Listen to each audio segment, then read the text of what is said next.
Have you ever been in that situation? Someone makes a mistake, and you feel they didn't mean it, but, well, you still kind of blame them. Mm. Or maybe looking at someone struggling, say, with addiction and wondering, how much control do they really have? Exactly. We deal with this praise and blame stuff every day. But what if I told you that our whole gut feeling about moral responsibility is, well, it's getting a serious shakeup? It really is. From fields like neuroscience, psychology, even AI and computational cognitive science. Yeah. So today, we're diving deep into that fundamental question. When is someone or something really morally responsible? And when is it right to praise or blame them? Right. And philosophers usually land on two main conditions. First, there's control. The person needs the right kind of control over what they do. If someone physically forces you, well, that's not you controlling it. And second, the epistemic condition. Basically, you need to know certain things, like what you're actually doing, maybe the consequences, the moral side of it. If you're genuinely ignorant, and it's not your fault you're ignorant, that condition isn't met. Okay, and here's what's so exciting now. Yeah. We're moving past just thinking about it from the armchair, right? Exactly. We're looking at actual empirical evidence, data. So today, we're digging into four really fascinating areas where science is pushing back on how we think about moral responsibility, often in pretty surprising ways. We'll unpack addiction and this idea of impaired control. Then look at those spontaneous things we do, seemingly without thinking. After that, where ignorance comes from the roots of it. And finally, the big one, artificial intelligence. Can a machine ever be truly responsible? This is going to be good. Yeah. This deep dive might just change how you, listening right now, see agency, both human and maybe not so human. Yeah. Okay, let's kick things off with probably the most talked about example, addiction. It feels like the classic case of impaired control, doesn't it? Leads to so many questions about responsibility. Absolutely. In the conventional view, the sort of common wisdom often suggests that people with addiction maybe aren't fully responsible for drug-related actions, or at least their responsibility is lessened somehow. Right. And addiction itself, it's complex. The DSM-5 criteria talk about excessive use despite harm, physical changes like tolerance, withdrawal, spending loads of time on drug activities. It's a whole cluster of things. But for philosophers digging into moral responsibility, the real focus tends to land on this impaired control bit. That feeling of not being able to stick to your own goals, like wanting to quit but finding you just can't. What is that impairment, really? I always think of that description by Harry Frankfurt. The unwilling addict who hates it, struggles desperately, but feels helplessly violated by their own desires. William James talked about this too.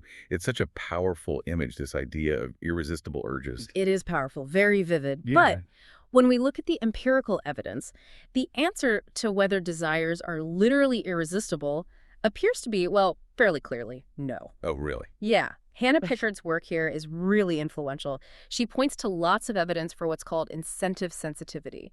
People with addictions do respond to incentives and disincentives. How so? Well, for example, they often manage not to use drugs if there's a clear, immediate negative consequence. Like if a police officer is standing right there, metaphorically, at the elbow. Oh. Or they might choose sobriety for even pretty modest rewards. Plus, think about it. Many people with addiction try to quit repeatedly. And they often manage days, even weeks, of sobriety. If the desire was truly, literally irresistible, that just wouldn't be possible. Right, that makes sense. So if it's not irresistible, the next step for many theorists is to say, okay, maybe not irresistible, but very hard or difficult to resist. Yeah. But what does hard even mean in this context? Does being hard automatically excuse you? I mean, like you said, lots of things are hard. Exactly. That's the philosophical sticking point. If hard just means it takes a lot of subjective effort, like, lifting something heavy but manageable, or doing chores you hate, like grading bad papers, or, dealing with a messy diaper, well, it's not obvious that that kind of difficulty amounts to impaired control that excuses responsibility. We all do hard things. And interestingly, when studies actually ask people to rate how strong their drug cravings are, they usually rate them only moderately, almost never at the absolute maximum level on the scale. Huh. So it's not usually a 10 out of 10 overpowering urge. Apparently not, according to self-reports, which leads to this other way of thinking about it from researchers like Chandra Sripada. Maybe the impaired control isn't about the desire strength itself.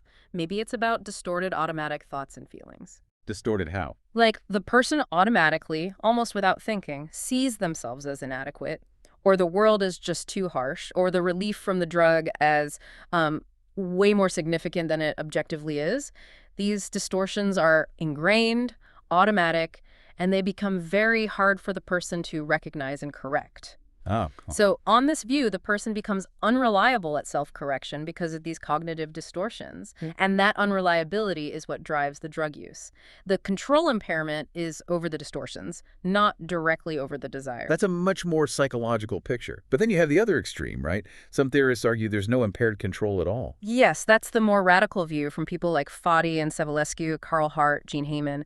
They essentially argue that heavy drug use is a choice, made freely, rationally, with full control, like any other preference. But does that square with what we actually observe? Well, that purposive choice view also faces some pretty serious empirical hurdles. Think about the typical pattern of addiction. These cycles of trying to quit, succeeding for a bit, days, maybe weeks, and then relapsing. Like, this doesn't sound like just casually choosing something. Exactly.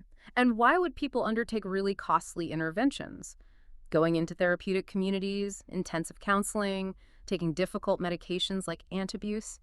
If it was just a simple free choice they were happy with, why go through all that effort and cost to stop? It seems inconsistent. So neither extreme quite captures it. Not irresistible urges, but probably not just a simple free choice either. It seems that way. The empirical literature is still developing. It's tentative. Both the claim that addiction definitely involves impaired control and the claim that it definitely doesn't run into problems. Philosophers and scientists are still working hard to figure out the precise nature of these control issues. So the takeaway here is pretty profound, isn't it? How much moral responsibility someone with addiction bears really hinges on how science eventually settles these empirical questions about control. It's not a simple philosophical decree. It depends on the facts on the ground. Yeah. And that has huge implications for you, for how we understand people struggling with this. Precisely. It highlights how intertwined the philosophy and the science have become. Okay, let's pivot now. We've been talking about actions where there's often a conscious struggle, like addiction. But what about all the stuff we do? Well, without thinking. Spontaneous actions. This is where things get really interesting too. Oh, absolutely. Most of our actions probably don't come from careful deliberation. Think about how you shift your attention, what you happen to notice or just completely miss, what pops into your memory, or something you just blurt out. Spontaneous, unreflective stuff. Yeah, happens all the time. And philosophers like Angela Smith, T.M. Scanlon, George Schur argue we can still be morally responsible for these kinds of actions, even though they weren't consciously chosen in the moment. Okay, give us an example. How does that work? Well, there's a great thought experiment from Murray and Vargas. Let's call it the bourbon case. Randy promises his friend Al he'll grab a bottle of bourbon on his way home. Okay. But driving home, Randy gets totally lost in thought about this paper he's writing, super absorbed, and he drives right past the liquor store, completely forgets the bourbon. Oops. Okay, so for you listening, Yeah. do you think Randy is morally responsible for forgetting? The common intuition for most people is, yeah, he is. He messed up. He should apologize. Al might forgive him, but there's some fault there, right? Yeah, it feels that way. But then comes the philosophical puzzle.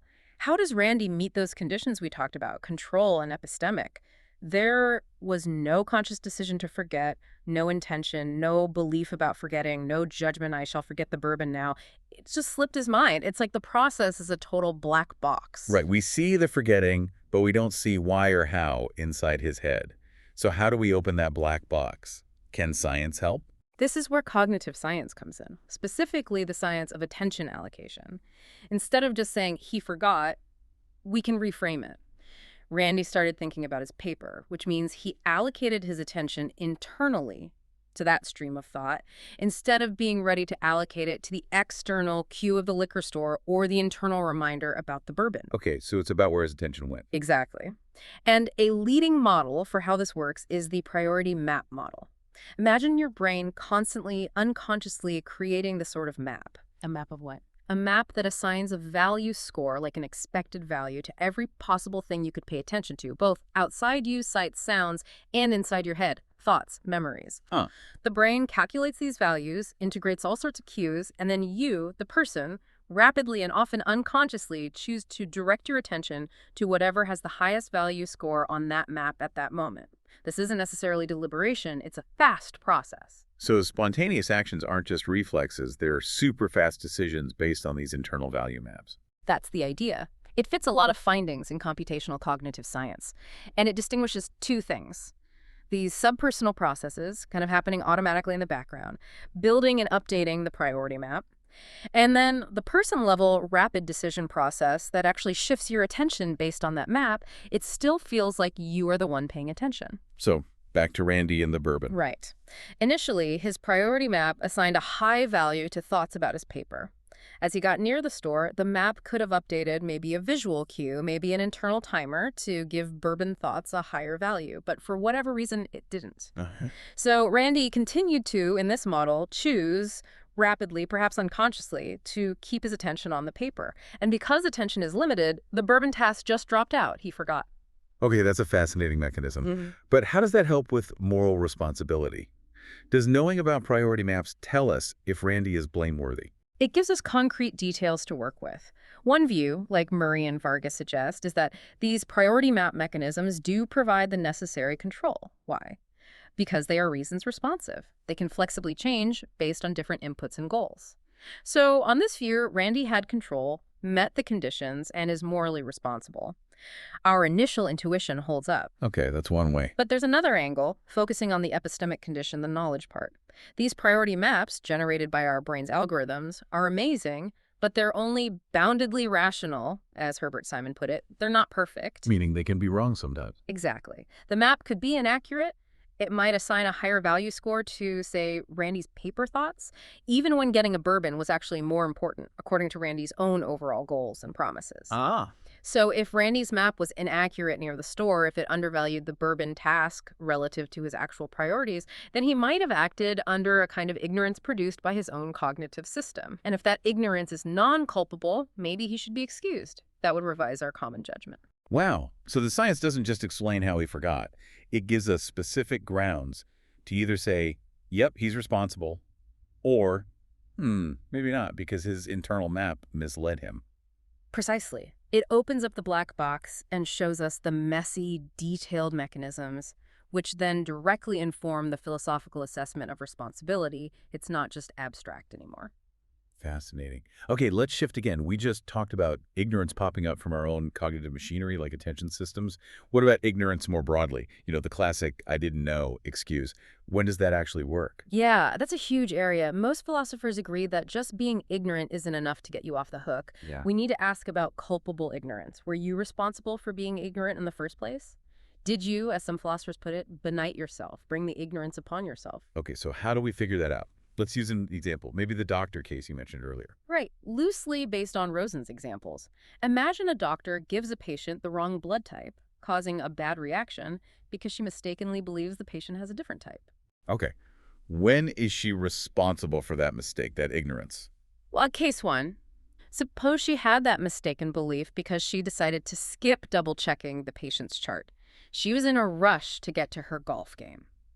Ah, okay, not good. In that case, her ignorance seems culpable, right? She brought it on herself by choosing carelessness over diligence. So her ignorance probably doesn't excuse her from moral responsibility for the harm caused. Makes sense. What's case two? Case two. The doctor does carefully double-check the chart, but the chart itself is wrong due to a very rare, unpredictable lab error. She still acts under ignorance, gives the wrong blood. But this time? This time, her ignorance seems non-culpable. She did what she was supposed to do. The error came from an external source she couldn't reasonably have anticipated. So in this case, she's plausibly excused from moral responsibility. Got it. So the reason for the ignorance is absolutely key. It's crucial. And in the real world, we can't just make up stories like case one and case two. We need actual empirical investigation into how the person came to be ignorant to figure out if they're culpable for it. That leads to some really big, complex questions, doesn't it? Like, what about ignorance that comes from your whole culture or society? Think about something like slavery in the ancient world. Can we blame ancient Greek slave owners when it was just normal then? That's a classic tough case. Michael Sloat argued back in '82 that maybe they couldn't see the wrongness. He thought the universality of slavery in their world literally constrained their ability to even imagine alternatives, making their moral ignorance potentially non-culpable, a limitation imposed by culture. But not everyone agrees with that, right? No. Michelle Moody Adams, for instance, critiqued this. She agrees that empirical details about how beliefs are formed matter, but she challenges Sloat's specific story about why they held those beliefs. She argues a better explanation for many culturally accepted immoral practices isn't an inability to know better, but rather that people choose to go along with them, to participate, to perpetuate them. Why would they do that? She points to evidence like the banality of evil. Think Milgram's experiment showing ordinary people can do awful things when pressured or incentivized. And she talks about affected ignorance, basically, our tendency towards self-deception and motivated reasoning. We avoid uncomfortable truths. So slavery, she suggests, wasn't maintained by genuine inability to see the wrong, but by deliberate choices and a motivated refusal to see. That's a much harsher assessment. It is, and it brings us right up to today. Think about why people hold certain bad beliefs now, things that fly in the face of scientific consensus, like climate change denial or vaccine skepticism. Is that culpable ignorance? Yeah, what's the thinking there? Well, Neil Levy offers one perspective, drawing on ideas like bounded rationality, our limited cognitive capacity, and epistemic deference. His argument is that for complex scientific topics, it's actually rational for ordinary people to just trust the prevailing views in their community or social network. We can't all be climate scientists or immunologists. So if your community has bad info, Then you might rationally end up with a false belief through no real fault of your own. Levy argues the problem often isn't the individual's reasoning, but a polluted epistemic environment within certain groups. Their ignorance on this view is often non-culpable. but there's a counterargument to that too, isn't there? Yes. A lot of research suggests people don't just passively absorb beliefs. Often, they actively adopt views, especially controversial ones, as a kind of cultural badge. It signals group identity. Or they might adopt them for practical social benefits, gaining status, avoiding being kicked out of the group. So they might not even really believe it deep down. That's the crucial point. If someone publicly endorses a false claim, mainly for these social or prudential reasons, without actually believing it's true, then it's not really ignorance at all, is it? It's more like strategic signaling. And in that case, it offers no shield from moral responsibility for spreading misinformation or supporting harmful policies. Wow. So whether ignorance excuses you is incredibly dependent on why you're ignorant. Was it unavoidable? Was it careless negligence? Was it motivated self-deception? Or are you just saying it to fit in? Exactly. It could be any of those, or a mix. Cultural factors, psychological biases, rational deference, social signaling. Different explanations likely apply in different cases. And you absolutely need empirical investigation, social science, psychology, history to figure out which story fits. You can't just decide from the armchair. Okay, one last frontier for today, Ah. and maybe the most mind-bending one. Artificial intelligence. Can an AI, a robot, ever be morally responsible? Can we blame the machine? Yeah, this pushes all the boundaries. A good starting point is the standard agent model used in AI and computer science. Think Russell and Norvig's framework. Okay, what's that? Basically, an AI agent interacts with its environment. It has some kind of internal function that assigns value to different states. Those are its goals. And it learns over time to choose actions that maximize its chances of achieving those goals in the long run. And this model works really well, right? Incredibly well. It's behind AI mastering chess, Go, complex video games like Atari. Amazing stuff. So if we apply our two conditions, control and epistemic, to these AIs, Well, at first glance, it seems plausible they could meet them. Control. An AI flexibly adjusts its actions based on the situation to achieve its goals. That sounds like a form of control, doesn't it? That kind of flexible goal pursuit is often seen as central to the control needed for responsibility. okay, and the epistemic condition, knowledge. An AI bases its actions on knowledge about possible moves, about the environment, about the probability of success. So, prima facie, it looks like an AI might satisfy both conditions. But hold on, let's take that Atari AI playing Space Invaders. It gets a high score, saves Earth's cities in the game. It acted effectively towards its goal, but nobody thinks it's morally praiseworthy or responsible enough. Exactly right. We wouldn't praise it like a hero. So clearly something is missing. What do ordinary, unimpaired adult humans have that even a sophisticated game-playing AI lacks that seems crucial for moral responsibility? Yeah, what is missing? Well, there are several strong candidates. One is having temporally extended projects and plans. Humans care about a whole rich network of long-term things: health, relationships, developing skills, contributing to something bigger. These unfold over years, decades. That Atari AI, It just has one goal. Hmm. Maximize the score in this game session. It's very narrow, very short term. Maybe genuine moral responsibility requires an agent with that kind of complex, long-term perspective on what matters. Okay, what else? A moral sense and access to moral reasons. The Atari AI has zero concept of right or wrong, fairness, justice, virtue, vice. It's just calculating points. Yeah. To be morally responsible, maybe an agent needs to be built with some kind of moral compass or the ability to learn and reason about morality specifically. That seems pretty fundamental. Definitely. Another candidate is consciousness. Some philosophers argue you can't be morally responsible without it. One influential idea links consciousness to how widely information is shared within an agent's system. How does that work? When you're conscious of something, that information is sort of broadcast widely in your brain, available to many different processes. This makes you responsive to a wider range of reasons and makes your actions reflect your overall values. Contrast that with, say, sleepwalking, where actions seem driven by low-level isolated modules without that global access. Maybe AI lacks that kind of integrated awareness. Interesting. Anything else? The big one, ultimate control. A simple AI's goals are put there by its programmers. They're externally installed. Does genuine moral responsibility require that the agent somehow has ultimate control over its own fundamental aims and values? What does that mean? Like you chose your own deepest desires. That's the tricky part. Some think ultimate control just means your aims are open to reflection and revision by you. You can think about what you value and change it. Others have a much stronger view. You have to be the literal root source of your aims, not getting them from anywhere else. But is that even possible? For humans? That stronger view might set a bar so high that nobody, human or AI, could ever meet it, potentially making moral responsibility impossible for everyone. So that's a very debated point. So lots of potential missing pieces. Right. Long-term goals, moral sense, consciousness, ultimate control. Will AI ever bridge these gaps? Will it just stay a tool? Well, looking forward, some of these gaps are likely to shrink. Researchers are actively working on giving AI things like long-term planning capabilities, moral learning frameworks, moral reasoning engines. Oh. And here's a twist. AI might actually exceed human abilities in some areas relevant to responsibility. Think about information processing. Humans have that famous working memory limit, maybe 7 pieces of information at once. An AI could potentially juggle vastly more, maybe be more aware of relevant factors than a human. Wow, I hadn't thought of that. Yeah. So they could become more capable in some ways. Potentially. Which means our theories of moral responsibility, developed mostly with humans in mind, are going to face huge challenges. The very targets we apply the theory to are changing and expanding. We might need to amend, refine, maybe completely rethink our definitions to handle these new kinds of agents. What a trip. We've gone from addiction struggles to robot morality.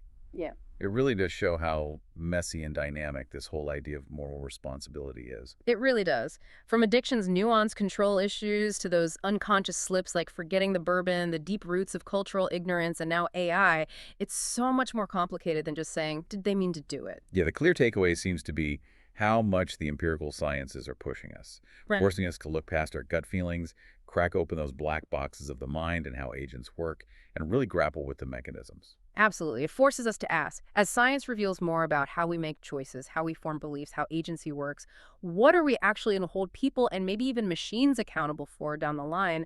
The standards might shift. Which leads to a great final thought for you, the listener.